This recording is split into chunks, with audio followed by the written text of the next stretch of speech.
भगवान राम के चरणों के नीचे से चंदा चोरी करने वाले व्यक्ति को हो सकता है कि कोर्ट बेल दे दे, लेकिन मुझे लगता है राम भक्त कभी भी माफ़ नहीं कर पाएंगे।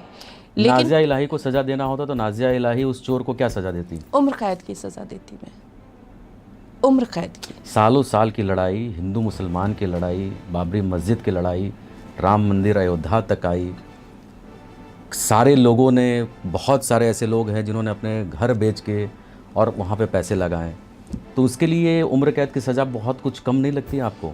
देखिए मैंने पहले ही कह दिया, मैं संवैधानिक महिला हूँ। मैं संविधान के बियॉन्ड तो जाऊंगी ही नहीं, बिल्कुल नहीं जाऊंगी, चाहे जो हो जाए। दूसरी बात है कि जो लोग आज चीख रहे हैं चंदा चोरी राम मंदिर पर, काश के उन्होंने वक्फ की चोरी पर भी आवाज़ उठाई होती। चोर तो चोरी होते हैं, उसमें धर्म जाति समुदाय थोड़ी देखा जाता है।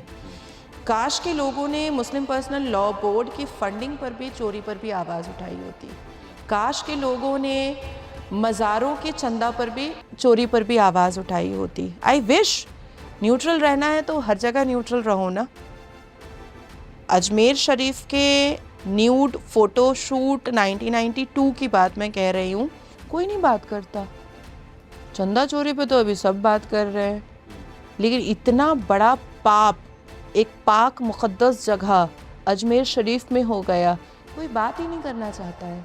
मैं बात करती हूँ तो ये लोग मेरा रेट लगा देते हैं ज़बान काटने का 1 लाख रुपए। तो देखिए, क्राइम इज़ क्राइम, जो कोई भी कर रहा है। तो अगर चोर पकड़ना है तो मज़ार से भी पकड़ो, मुस्लिम पर्सनल लॉ बोर्ड से भी पकड़ो, जमायतुल उलमाए हिंद से भी पकड़ो, मज़ारों से भी पकड़ो, देवबंद से भी पकड़ो, वक्फ से भी पकड़ो, सब जगह से पकड़ो। सिर्फ मंदिर से चोर मत पकड़ो, सब जगह से चोर पकड़ो, जहाँ जहाँ चोर बैठे हुए हैं और जहाँ जहाँ ऐसे बेहुदा लोग बैठे हुए हैं। तो ये आपको क्यों लगता है, ये डिफ्रेंसिएशन जो है वो क्यों है इंडिया में? लोग स्पष्ट और क्लियर चीज़ें क्यों नहीं करते? Vote bank? देखिए, जो लोग इस्लाम के जस्टिफिकेशन पर सर तन से जुदा कर देते हैं, जो लोग बाबर जैसे आक्रांता के लिए हिंदुओं की लाशें बिछा देते हैं, जो लोग औरंगज़ेब की छठी औलाद बन करके औरंगज़ेबी मानसिकता वाले बन जाते हैं, कहीं ना कहीं देश घबराता तो है ऐसे लोगों से। कहीं ना कहीं हिंदू भी घबराते हैं कि ये तो भाई पूरे के पूरे बावले हैं। कन्हैया ने क्या ही लिखा था, आई सपोर्ट नुपुर शर्मा, यही तो लिखा था उसने, इसके अलावा तो कुछ भी नहीं लिखा था। अपने फेसबुक पर उसने लिखा था आई सपोर्ट नुपुर शर्मा। नुपुर शर्मा ने क्या बोला था? जो लिखा हुआ है हदीसों में, जो कई इस्लामिक प्रीचर ने बोला है, तो वही तो बोला था उसने। ऑथेंटिक बोला था, अप्रोप्रिएट बोला था। सिर्फ उसने उड़ता हुआ घोड़ा बोला था, जिसको अरबी में बुर्राक बोला जाता है। बस इतनी ही तो बात है। अब मैं कोल्ड वाटर बोलूं या ठंडा पानी बोलूं, बात तो एक ही है। तो आई सपोर्ट नुपुर शर्मा बोलने पर सर तन से जुदा हो गया।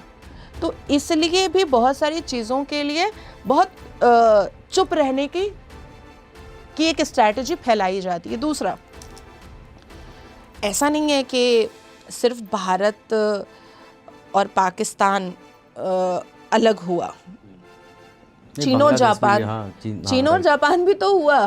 लेकिन हमारी विडंबना और हमारा दुर्भाग्य देखिए कि हम भारतीय कितने बदकिस्मत हैं कि जब चीन जापान से अलग होता है तो चीन जापान की बड़ाइयाँ नहीं पढ़ाता है अपने सिलेबस की किताबों में, या जापान का नाम दिया हुआ चीन के लैंड पर वो उसको उजागर नहीं करता है, या जापान की चीज़ों को इन्हांस नहीं करता है, या जापान की चीज़ों को प्रमोट नहीं करता है, या जापान के इतिहास को चीन की ज़मीन पर पढ़ाने की कोशिश नहीं करता है। हमारे भारत में आप दिल्ली में जाइए, Akbar road, Babar road, Tughlaq road, Humayun road, मतलब क्या नहीं मिला है। अब शायद एक पैगंबर मोहम्मद रोड बनना बाकी है। तो बाकी जितने अकबर रोड ये सब बने हैं उनको क्या चाहिए, बदल दिया जाए? ऑब्वियसली ये मेरा भारत है, ये हमारा भारत है, इसमें हमारे वीरों का नाम होना चाहिए, इसमें हमारे योद्धाओं का नाम होना चाहिए, इसमें हमारे फ्रीडम फाइटर्स का नाम होना चाहिए, इसमें उन ऋषि मुनियों का नाम होना चाहिए जिसने धर्म को सुरक्षित किया, इसमें उन लोगों का नाम होना चाहिए जिसने धर्म के साथ साथ इस देश को बचाने का काम किया, इसमें उन संतों का नाम होना चाहिए जो गौमाता को राष्ट्र माता बनाने के लिए छाती पर गोली खाए हैं। यहाँ पर इन सड़कों पर उनका नाम होना चाहिए जिन्होंने राम मंदिर की स्थापना के लिए छाती और माथे पर गोली खाया है, उनका नाम होना चाहिए। मुगल आक्रांताओं का नाम नहीं होना चाहिए। हम सिलेबस में जब तक कांग्रेस की सरकार रही, बाबर महान था, achievement of Babar, achievement of Shahjahan. अरे शाहजहां दारू पीने के अलावा और मुजरा देखने के अलावा कुछ करता ही नहीं था, आप अचीवमेंट ऑफ शाहजहां बता रहे हो सिलेबस की किताब में? Are you insane? क्या पढ़ा रहे हो आप हमें? मैंने क्लास 8 में अचीवमेंट ऑफ शाहजहां पढ़ा। क्लास 8, आप सोचिए, मैं बहुत बच्ची थी। हाँ, जब इंसान मैच्योर होता है और सारी चीजें उसके दिमाग तो में मैंने जब रिसर्च करना स्टार्ट किया तो भाई शाहजहां क्या कर रहे हैं, मुजरा देख रहे हैं, शाहजहां क्या कर रहे हैं तो वो तवाइफ खाना देख रहे हैं, शाहजहां क्या कर रहे हैं तो वो लड़कियां नचा रहे हैं, शाहजहां क्या कर रहे हैं तो ढेर सारी शादी कर रहे हैं। तो शाहजहां ने किया जो हम अचीवमेंट ऑफ शाहजहां पढ़े।